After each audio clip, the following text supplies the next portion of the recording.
հակակոռուպցիոն կոմիտեում պարգևավճարներ եղել են ու առաջիկայում, երբ որ մենք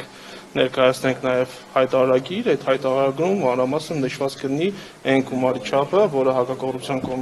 կոմիտեի ցանկացած աշխատակից, այդ թվում նաև ես ստացել եմ եւ կհայտարարեմ պարզ հասանելի կտեսնեք այդ ամենը։ Պարոն Նահապետյան, ձեր ելույթին հետևելով հասկացա, որ շատ գոհ եք ձեր աշխատանքից ինքներդ գոնե, եւ դա կարող է ղեկավարությունն էլ գոհ լինել ձեզանից, բայց արդյոք կոմիտեի աշխատանքը արդարացրել է հանրության սպասումները, ինչ որ սպասում էին ձեզանից, որովհետեւ դուք մի կառույց եք, որ դա հանրության սպասումները պիտի արդարացնի։ Ես հակակոռուպցիոն կոմիտեի նախորդ տարվա աշխատանքը գնահատել եմ դրական, բայց որպեսզի գնահատենք լավ, կամ գերազանց, այդ առումով մենք ամենօրյա ռեժիմով մեծ աշխատանք ենք կատարում եւ խնդիրները, որոնք որ մեր առջև ծառացած են, փորձում ենք լուծել ամենօրյա ռեժիմով, որպեսզի արդյունքում հասնենք այն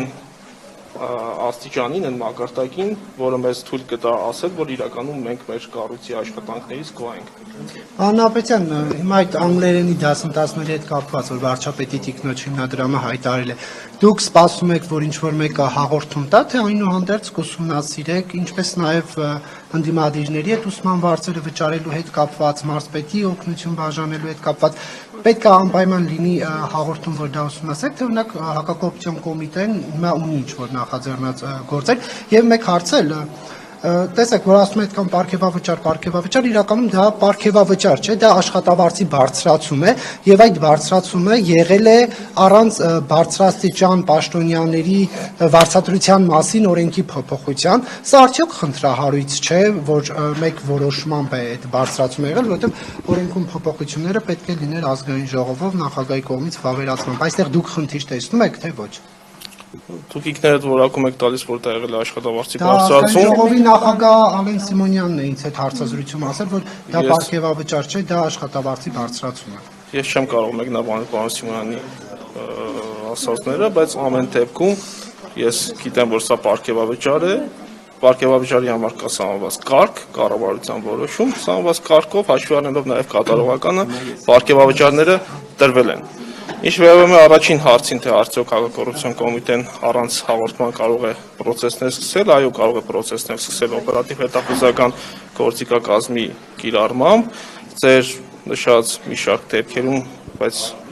հիմա այս բանին չեմ կոնկրետացնի եւ չեմ մասնավորեցնի, թե որ դեպքերում մենք մեր օպերատիվ ստորաբաժանումներում սկսել ենք ստուգողական գործողություններ։ Չեմ ասում, քանի որ դա իրենից ենթադրում է նաեւ գաղտնի ընթացակարգ, եթե խոսում ենք օպերատիվ հետախուզական ստորաբաժանումների աշխատանքի մասին, դա իրենից ենթադրում է գաղտնի process, գաղտնի ընթացակարգ, որը երբ որ հասնի իր տրամաբանական ավարտին եւ մենք ունենանք արդեն նախաձեռնված քրեական վարույթ, ապա այդ մասին հանրությունը Բայց մեկ ասեցիք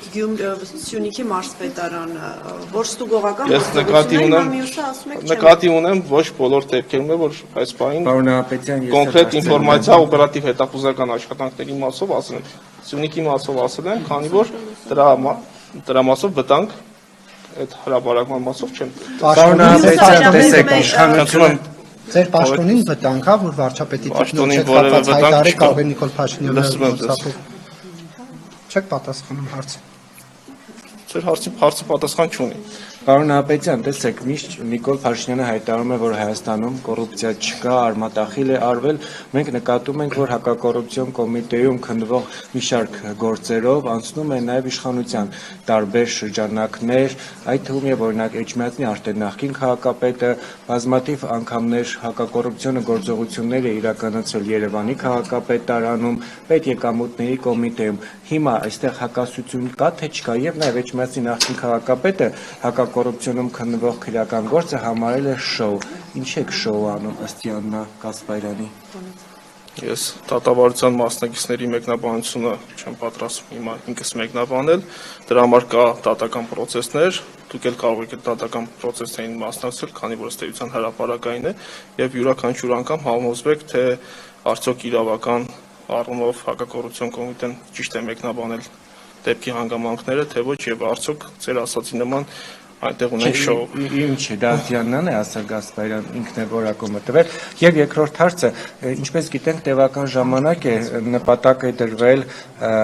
իշխանությունը նպատակ է դրել կաթողիկոսին փոխել դուք ինչպես եք վերաբերում այս գործողություններին օրինակ ըստ ով է Հայաստանի ով է ամենայն հայոց կաթողիկոսը Ես քաղաքական հարցերին չեմ պատասխանում խնդրում նմանատիպ հարցերից սեռան մնալ 1700 նաեւ եկեղեցու հետ կապված հարցերն են ուզում տանեն ինչ է կանելու որպես Եթե ունեք հարցեր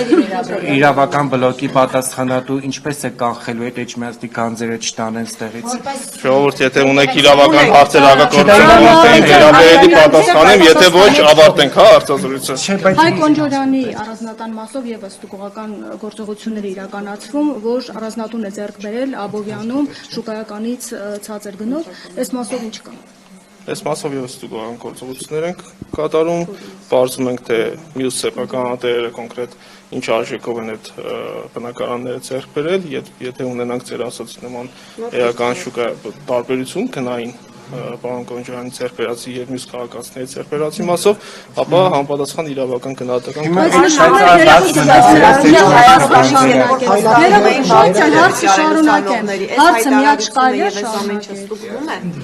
Ես չեմ լսում ձեզ։ Առանձնատունը 2024 թվականին գնվել էր 54 միլիոն դրամով, մինչդեռ նմանատիպ գույքը շուկայական արժեքը մոտ 75.6 միլիոն դրամ է կազմում։ Հիմա այս մասով Կոնջորյանը հրավիրվել է օրինակ ինչ որ ձևով հարցակում ինչ կարգավիճակ ունի։ Ինչ է միջև հիմա բացահայտել, որովհետև մեկ ամսից ավել է փաստորեն գործը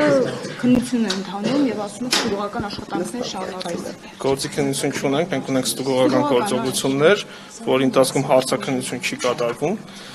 Իսկ ձեր նշած շուկայական արժեքը, որ ըստ էության տարբերություն եք ֆիքսել, մենք պետք է պարզենք կոնկրետ կառուցապատողի մասով, թե արդյոք այդ կառուցապատողի մոտ գնային, հա, տարբերակված մոտեցում այս դեպքում կամ մեկ այլ դեպքում ունեցել ենք թե ոչ։